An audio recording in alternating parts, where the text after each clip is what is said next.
গল্পের সওদাগর চ্যানেলে আপনাদের সবাইকে স্বাগতম। আজকে আমরা শুনব হুমায়ূন আহমেদের লেখা উপন্যাস জনম জনম পর্ব ৬। আর যেতে যখন হবে তখন আজ গেলে কেমন হয়। তিথি কাপড় বদলালো, হালকা রঙের একটা শাড়ি পরল, চুলে বেনি করল, আয়নার দিকে তাকিয়ে ভাবল একটু কাজল কি দিবে। চোখের পল্লব ঘেঁষে হালকা রেখা, যা চোখে পড়বে না আবার পড়বে।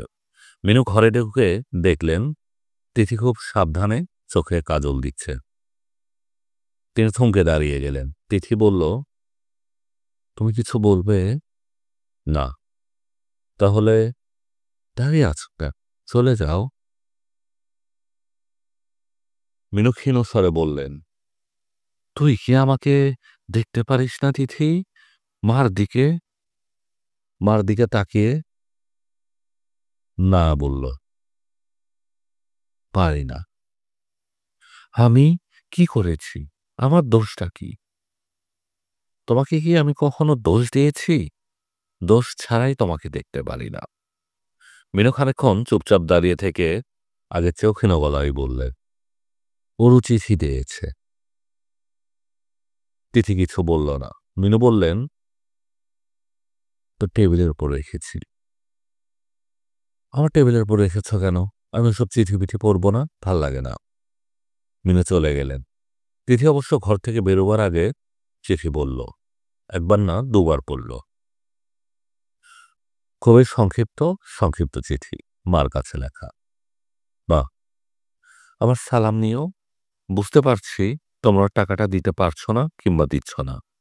আমি ওই নিয়ে আর কিছু বলবো না, কিন্তু মা তোমার পায়ে পড়ি, আমাকে কিছুদিন তোমাদের কাছে এনে রাখো। এখানে আমি মরে যাচ্ছি। হিরুকে পাঠাও মা, আমাকে নিয়ে যাক তোমার ওরু। এত সংক্ষিপ্ত চিঠি ওরু কখনো লেখে না, তার চিঠি হয় দীর্ঘ। চিঠির শেষের দিকে এসে বাবার বাড়ির সবার সম্পর্কে কিছু না কিছু লেখা থাকে। এই চিঠিতে সেসবের কিছুই নেই। তিথি ভাবতে চেষ্টা করল, বড় আপা কি ধরনের কষ্টে আছে, কষ্টের নমুনাটা কি। বড় আপার কষ্টের সঙ্গে তার নিজের কষ্টের কি কোনো মিল আছে? সম্ভবত নেই। সে যে জাতীয় যাতনা বোধ করছে, বড় আপার সে সম্পর্কে কোনো ধারণা নেই, ধারণা থাকার কথাও না। তার বয়স তখন কত, 15 নাকি 16।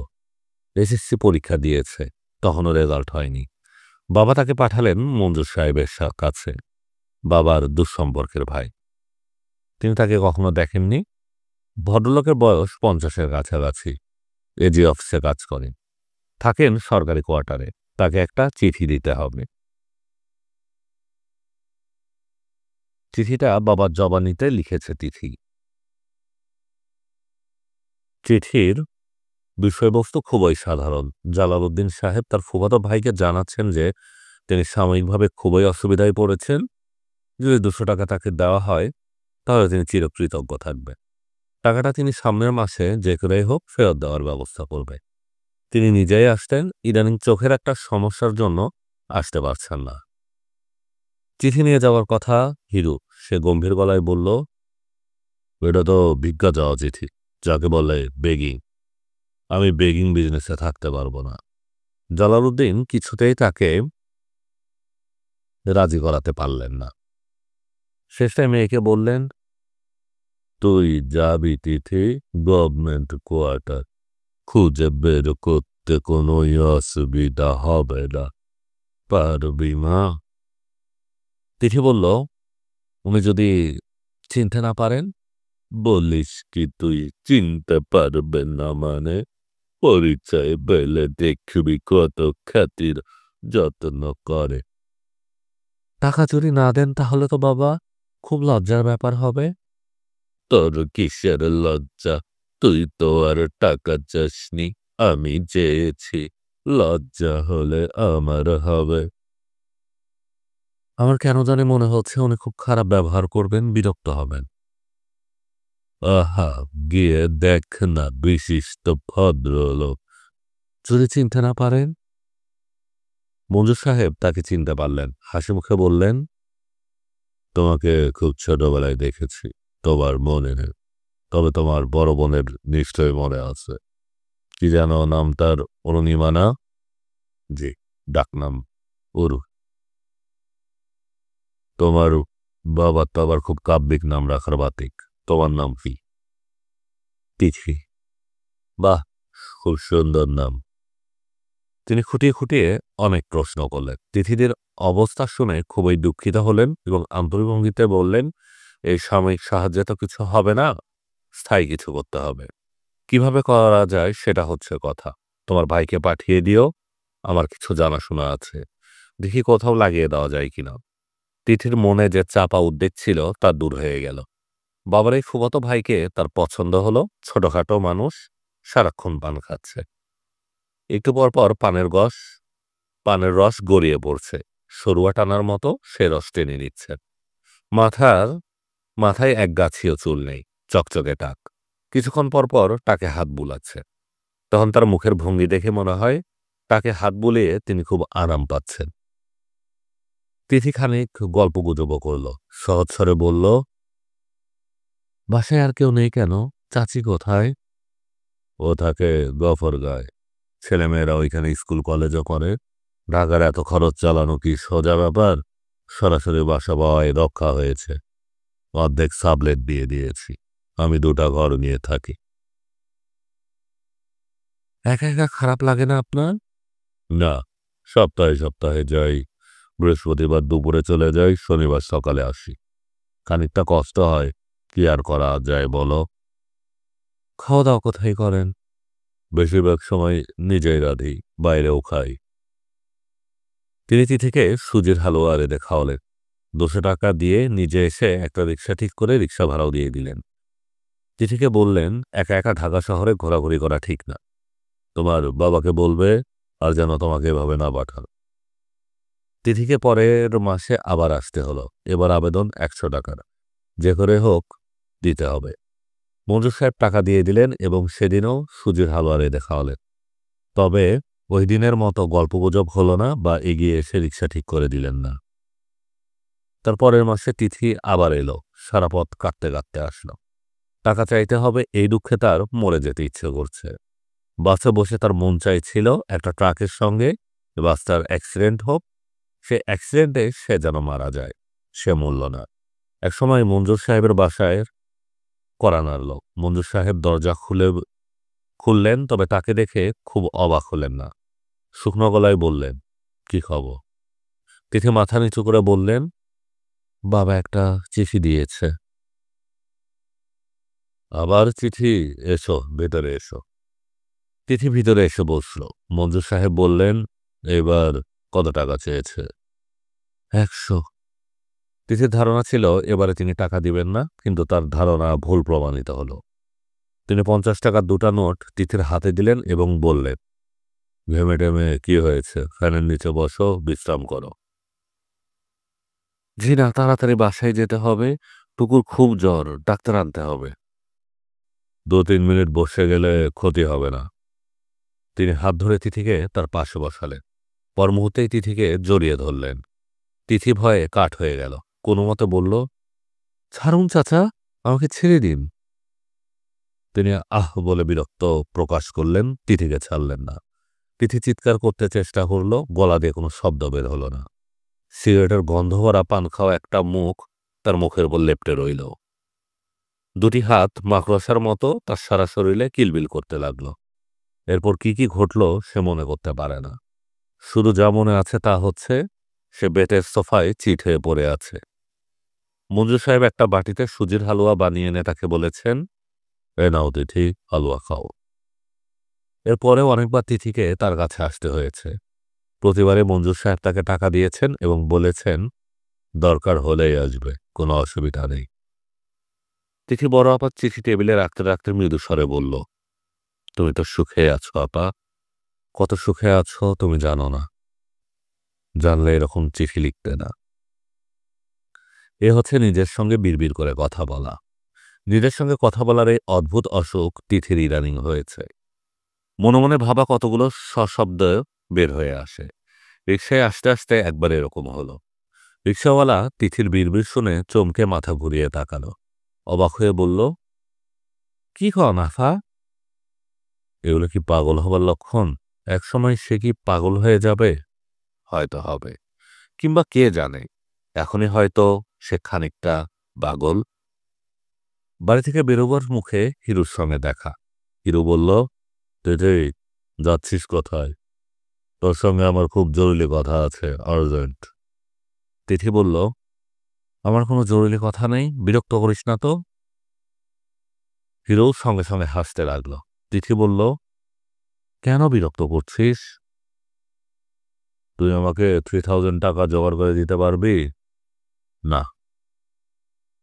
এর জন্য তুই আমাকে তোর পা ধরতে বলিস, আমার তোর পা ধরে বসে থাকবো। টাকাটা আমার খুব দরকার। দরকার হলে চুরি কর, ছিনতাই কর, কানে দুল পরে মেয়েরা যায়, ওসব দুল টান দিয়ে ছিঁড়ে নিয়ে পালিয়ে যা। তুই কি পাগল হয়ে গেলি তিথি? আমি ভদ্রলোকের ছেলে না? হ্যাঁ হ্যাঁ, ভদ্রলোকের ছেলে। তুইও ভদ্রলোকের ছেলে, আমিও ভদ্রলোকের মেয়ে। আমি টাকা কিভাবে আনি তুই জানিস, নাকি তোর জানা নেই?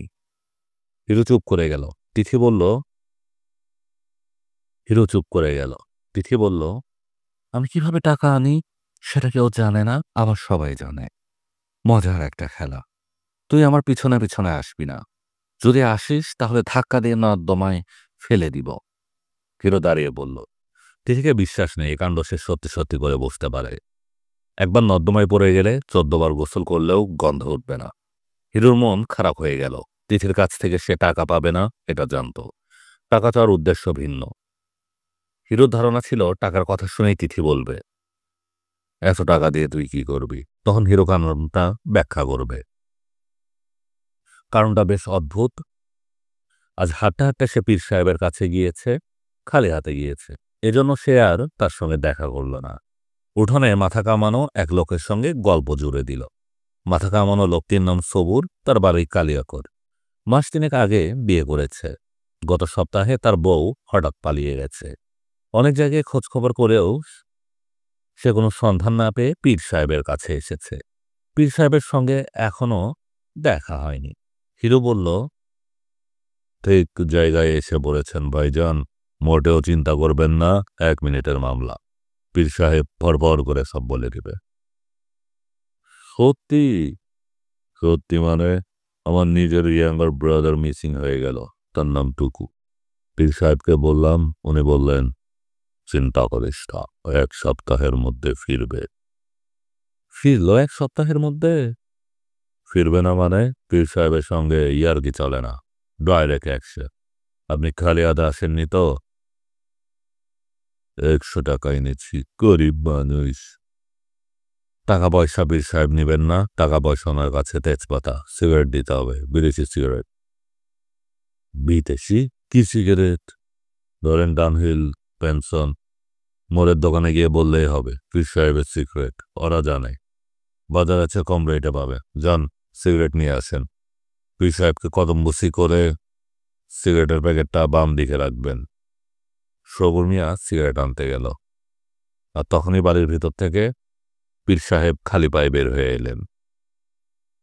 বারান্দা এবং উঠোনে এতগুলো লোক বসা, কাউকে কিছু না বলে হিরোকে হাতে ইশারা করে ডাকলেন। হতভম্ব হিরো ছুটে গেল। পীর সাহেব বললেন, তুই বিসমিল্লাহ বলে একটা ব্যবসা শুরু কর। ব্যবসায় তোর তরক্কি হবে। স্বয়ং স্বয়ং নবী করিম সাল্লাল্লাহু আলাইহি সাল্লাম ব্যবসা করতেন। হিরো কাঁপা গলায় বলল, কিসের কিসের ব্যবসা করব? পীর সাহেব গম্ভীর হয়ে বললেন, তোর ব্যবসা হবে গরম জিনিস, একটা চায়ের দোকান দিয়ে দে। এই বলে পীর সাহেব আবার ঘরে ঢুকে গেলেন। আর কি আশ্চর্য যোগাযোগ, তার পরদিন সে কল্যাণপুরের বশির মোল্লার চায়ের দোকানে চা খেতে গেছে। বশির মোল্লা বলল, দোকান বেচে দিমু হিরু ভাই, খদ্দের যদি পান একটু বলবে। হিরু গম্ভীর গলায় বলল, বেচবেন কেন? চালু দোকান। চালু কোথায় দেখলে? দিনে 50 কাপ চা বেচতে পারি না, 20-25 কাপ পাড়ার ছেড়ে রাখায়। দাম চাইলে বলে খাতায় লিখে রাখেন। দাম কত চান দোকানের? 10,000 পাইলে রাখুন না। 10,000? দোকানে আপনার আছে কি? 2টা কেটলি 10, 15, 20 টাকা 1000-3 হলে আমাকে বলবেন, ক্যাশ দিয়ে নিয়ে যাব, নো প্রবলেম। বশির মোল্লা আর কিছু বলল না, চিন্তিত মুখে দাঁত খচাতে লাগল।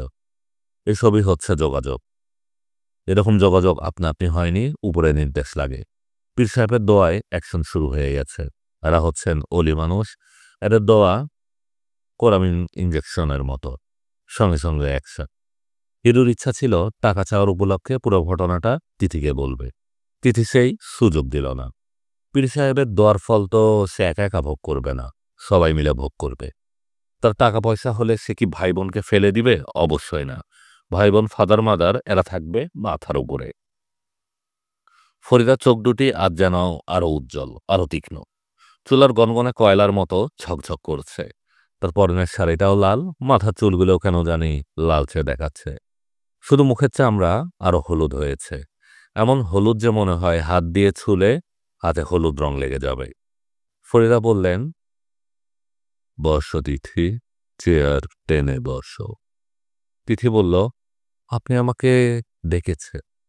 ফরিদা চুপ করে রইলেন, তবে খুব আগ্রহ নিয়ে তিথির দিকে তাকিয়ে রইলেন। তার জলজলে চোখের মণিতে এক ধরনের কৌতুক। একসময় হাসি মুখে বললেন, তুমি কি চোখে কাজল দিয়েছ নাকি? তিথি শান্ত স্বরে বলল, হ্যাঁ দিয়েছি। কেন, আমার মতো মেয়ের কি চোখে কাজল দেওয়া নিষেধ? ফরিদা তিথির প্রশ্নের প্রতি মোটেও গুরুত্ব দিলেন না। নিজের মনে বললেন, বিয়ের আগে আমারও চোখে কাজল দেওয়ার শখ ছিল, খুব কাজল দিতা। একদিন আমার মামা আমাকে বললেন, চোখে কাজল দেওয়া ঠিক না, কাজল হচ্ছে কার্বন, কার্বনের সূক্ষ্ম কণা চোখের ক্ষতি করে। ওই মামার কথা আমরা খুব বিশ্বাস করতাম। তিথি ফরিদাকে থামিয়ে দিয়ে বলল, আপনি আমাকে কি জন্য ডেকেছেন? গল্প করার জন্য। কেন, তুমি কি রাগ করছো? আমি পুষিয়ে দিব। কিভাবে পুষিয়ে দিবেন? গল্পের শেষে টাকা দিবেন ঘন্টা হিসেবে? ফরিদা হেসে ফেললেন, যেন তিথি খুব মজার কিছু বলেছে। তিথি বিস্মিত হলো। ফরিদা কেন হেসে ফেলেছেন তা বুঝতে না পারে খানিকটা বিব্রতও বোধ করল।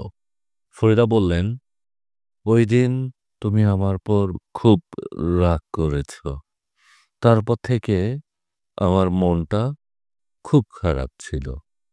নিজের পরিচিত মানুষজন, আত্মীয় স্বজন যদি রাগ করে আমার খারাপ লাগে না। তুমি বাইরের একটা মেয়ে, তুমি কেন আমার পর রাগ করবে? আপনি কি এটা বলার জন্য আমাকে ডেকেছেন? হ্যাঁ, আমার আরেকটা উদ্দেশ্য আছে, সেটা তোমাকে পরে বলছি। তার আগে তোমার জন্য আমার একটা ধাঁধা আছে। এখানে একটা ছবি আছে। এই ছবিতে 3টা মেয়ে বসে আছে। এই 3জনের একজন আমি। সেই একজনকে তুমি বের করে দিবে। যদি বের করতে পারি তাহলে নিশ্চয়ই টাকা পয়সা দিবেন। তুমি চাইলে দিব। কিন্তু তুমি আমার সঙ্গে এমন কঠিনভাবে কথা বলছো কেন? খানিকক্ষণ সহজভাবে আমার সঙ্গে কথা বলো। অসুস্থ একজন মানুষের এই কথাটা রাখো। তিথি ছবিটা হাতে নিল। দেখে মনে হচ্ছে তিল স্কুল বান্ধবী কোন উপলক্ষে প্রথম সারি পড়েছে। 3জনই হাত ধরাধরি করে বসে আছে। পেছনে গোলাপ ঝাড়ে অনেক গোলাপ ফুটে আছে। ফটোগ্রাফার নিশ্চয়ই ভেবেচিন্তে এই কম্পোজিশন বের করেছেন। দেরি করছো কেন? বলো কোন মেয়েটি আমি? বলতে পারছি না। মেয়েগুলি দেখতে কেমন? রূপবতী, খুবই রূপবতী। এই 3টা মেয়ের মধ্যে আর কোনো মিল দেখতে পাচ্ছ? না। খুব ভালো করে দেখো, আলোর কাছে নিয়ে দেখো। আমি আর কোনো মিল দেখতে পাচ্ছি না। 3টা মেয়ের মুখ 3 রকমের। আরেকটা মিল আছে। এই 3জনের চিবুকের কাছে তিল আছে। ছবিতেও বোঝা যায় আমরা খুব ভালো বন্ধু ছিলাম। গলায় গলায় বন্ধু। ধরো আমাদের মধ্যে একজনের অসুখ হয়েছে, সে স্কুলে যায়নি। আমরা যতজন স্কুলে গিয়ে যখন দেখতাম একজন আসেনি, তখন আমরাও স্কুল ফেলে বাসায় চলে আসতাম। আপনাদের চিবুকে তিল ছিল বলেই আপনাদের এত বন্ধুত্ব ছিল? শুধু তিল না, আরো অনেক মিল ছিল আমাদের মধ্যে। আমরা তিনজনই বেশ ভালো ছাত্রী ছিলাম। একজন তো খুবই ভালো, স্কুলে বরাবর ফার্স্ট সেকেন্ড হতো। অথচ ম্যাট্রিকে রেজাল্ট বের হলে দেখা গেল তিনজনই সেকেন্ড ডিভিশন পেয়েছি। তাই নাকি? কলেজে ফার্স্ট ইয়ারে পড়ার সময়ই তিনজনের বিয়ে হয়ে গেল। তারপরেও মিল আছে। বলো তো মিলটা কি?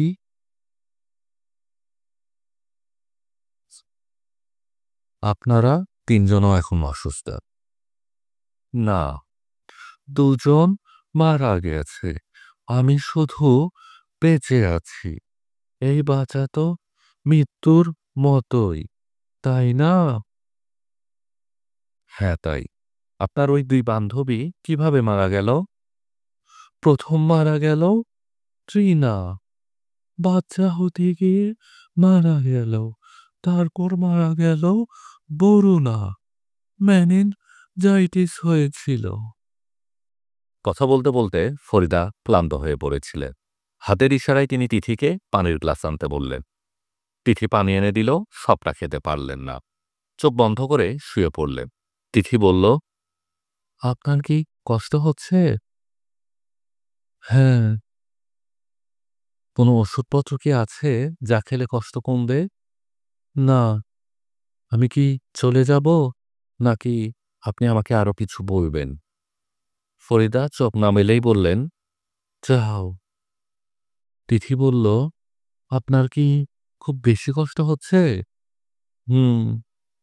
আমি বরং আপনার পাশে বসে থাকি, ব্যথা যখন কমবে তখন যাব। ব্যথা কমবে না, তুমি যাও। তিথি উঠে দাঁড়াতেই ফরিদা বললে, একটু বসো। তিথি বসল না, দাঁড়িয়ে রইল। ফরিদা চোখ মেলে তাকালেন, খানিকক্ষণ ইতস্তত করে বললেন, তোমার নিজের চিবুকেও তিল আছে, এটা কি তুমি কখনো লক্ষ্য করেছ? তিথি কিছু বলল না। ফরিদা কঠিন কণ্ঠে বললেন, তোমার ভাগ্য আমার মতোই হবে। হলে কি আপনি খুশি হন? না, খুশি হই না। তিনি চোখ বন্ধ করে ফেললেন। তার বন্ধ চোখের পাতা উপচে টপটপ করে পানি পড়তে লাগল। মানুষের মন বড় বিচিত্র। তিথি ফরিদার চোখের পানি দেখে হঠাৎ অভিভূত হয়ে গেল। তার নিজের বুক ঠেলে কান্না উঠে আসতে লাগল। ফরিদা বললেন, তুমি কি একটু অজন্তার বাবাকে ডেকে আনবে? ৫টার মধ্যে সে আসে। এখন ৫টা ১০ বাজে। সে নিচে আছে। তিথি দবির উদ্দিনকে পেলেন না। বসার ঘরে অজন্তা একা একা বসেছিল। সে বলল, বাবা ছিলেন, আপনি এসেছেন শুনে শার্ট গায়ে দিয়ে কোথায় যেন চলে গেল।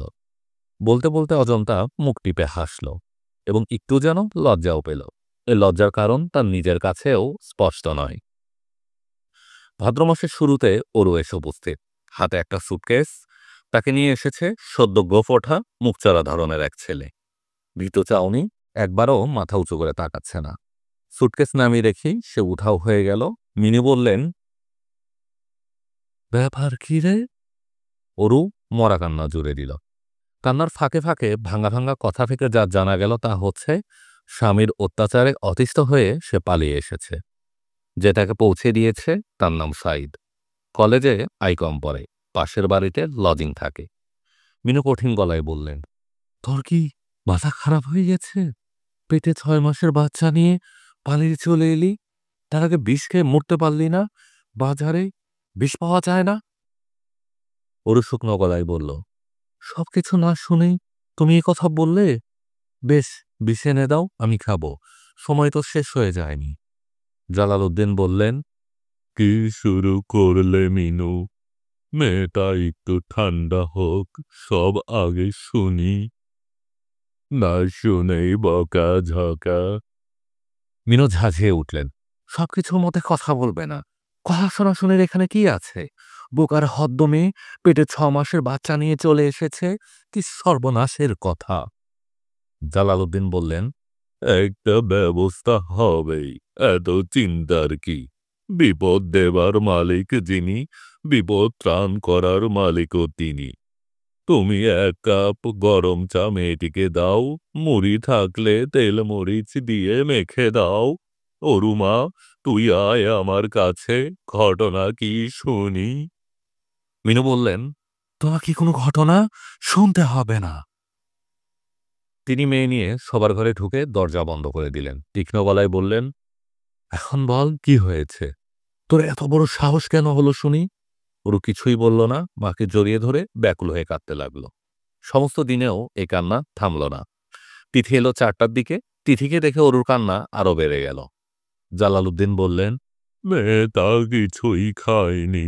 তিথিমা, দেখ তো কিছু খাওয়াতে পারিস কিনা। বিরাট সমস্যা হয়ে গেল, বেশি কান্না ভালো না, চোখের ক্ষতি হয়। হিরো এলো সন্ধ্যার আগে আগে। সে কিছু না শুনেই লাফ ঝাঁপ দিতে লাগলো। দুলাভাই বলে, রেয়াত করব না, চটি জুতা দিয়ে পিটিয়ে চামড়া ঢিলা করে দিব, দাঁত সব কটা খুলে নিব, শালাকে ডেন্টিস্টের কাছে গিয়ে দাঁত বলাতে হবে। তিথি এসে ধমক দিয়ে হিরোকে থামালো এবং বুঝিয়ে সুঝিয়ে টেলিগ্রাম করতে পাঠালো। টেলিগ্রাম করা হবে আব্দুল মতিনকে। সেখানে লেখা থাকবে, ওরও এখানে আছে, চিন্তার কোনো কারণ নেই। হিরো টেলিগ্রাম করে টাকা নষ্ট করার তেমন কোনো প্রয়োজন অনুভব করল না। বললেই হবে টেলিগ্রাম করা হয়েছে। চিঠি যদি মিস হতে পারে তাহলে টেলিগ্রামও হতে পারে। বর্তমানে হাত একেবারেই খালি। টেলিগ্রাম উপলক্ষে পাওয়া 20 টাকার নোটটা কাজে লাগাবে। হিরো চলে এলো ঢাকা মেডিকেল কলেজের হাসপাতালে। এনার মা 4 দিন হলো হাসপাতালে ভর্তি হয়েছেন। বেশিরভাগ সময় রাতে এনা তার সঙ্গে থাকে। ভাগ্য ভালো হলে আজও হয়তো সেই আছে। অবশ্য হাসপাতালে গিয়েও লাভ হবে না, ভদ্রমহিলার এখন দেখানো অবস্থা। সারাক্ষণই নাকে অক্সিজেনের নল ফিট করা। মাকে এ অবস্থায় ফেলে রেখে নিশ্চয়ই তার সঙ্গে এনেই বকবক করবে না। তবু চেষ্টা করতে তো দোষ নেই। ফিমেল ওয়ার্ডের দোতলা জানালায় ঘেঁষে এনার মারবে। ফিমেল ওয়ার্ডে যাবার ব্যাপারে খানিকটা কড়াকড়ি আছে। হিরোর তেমন সমস্যা হলো না। কলাপসিবল গেটের দারোয়ানকে কাঁদো কাঁদো গলায় বলল, ভাই, আমার মা ছিলেন হাসপাতালে, মারা গেছে, এরকম সংবাদ পেয়ে এসেছি, একটু যদি কাইন্ডলি। হাসপাতালের লোকজনও মৃত্যুর খবরে বিচলিত হয়। দারোয়ান তাকে ছেড়ে দিল। হিরো চলে এলো দোতলায়। আশ্চর্যের ব্যাপার, এনা বারান্দাতেই আছে। রেলিংয়ে ভর দিয়ে আকাশের দিকে তাকিয়ে আছে। কাঁদছে নাকি? তার মার কি ভালো মন্দ কিছু হয়ে গেল? তেমন কিছু হলে চেঁচামেচি করে বাড়ি মাথায় তোলার কথা। হাসপাতালে বোধহয় সেরকম কিছু করার নেই। এই এনা। এনা চমকে তাকালো, বিরক্ত গলায় বলল, আবার হাসপাতালে চলে এসেছেন? পরশুদিন না বললাম হাসপাতালে আসবেন না? তোমার কাছে তো আসিনি। আমার এক ক্লোজ ফ্রেন্ড ইমতিয়াজ, ব্যাটার হঠাৎ পেট ব্যথা, অ্যাপেন্ডিসাইটিস ফাইটিস হবে, হাসপাতালে নিয়ে এসেছি। ব্যাটার এখন অপারেশন হচ্ছে, অপারেশন পর্যন্ত থাকতে হবে। কাজেই ভাবলাম খোঁজ নিয়ে যাই। তোমার মা, তার মানে বলতে গেলে তো আমারও মা। আমার মা হবে কেন? কি সব উল্টাপাল্টা বলে? এসব আর বলবেন না, রাগে গা চলে যায়। উনি আছেন কেমন? তা দিয়ে আপনার কি দরকার? মার খোঁজে তো আপনি আসেননি। তোমার মার খোঁজে আসেনি, তাহলে এলাম কেন? এসেছেন আমাকে বিরক্ত করতে। হিরো অতি দ্রুত প্রসঙ্গ পাল্টে ফেলল, নিচু গলায় বলল, এখানে সিগারেট খাওয়া যায় না? না, যায় না। আপনি এখন চলে যান তো। আপনারা শুনছিলেন হুমায়ূন আহমেদের লেখা উপন্যাস জনম জনম, পর্ব 6। পরবর্তী পর্ব শুনতে আমাদের গল্পের সওদাগর চ্যানেলে চোখ রাখুন।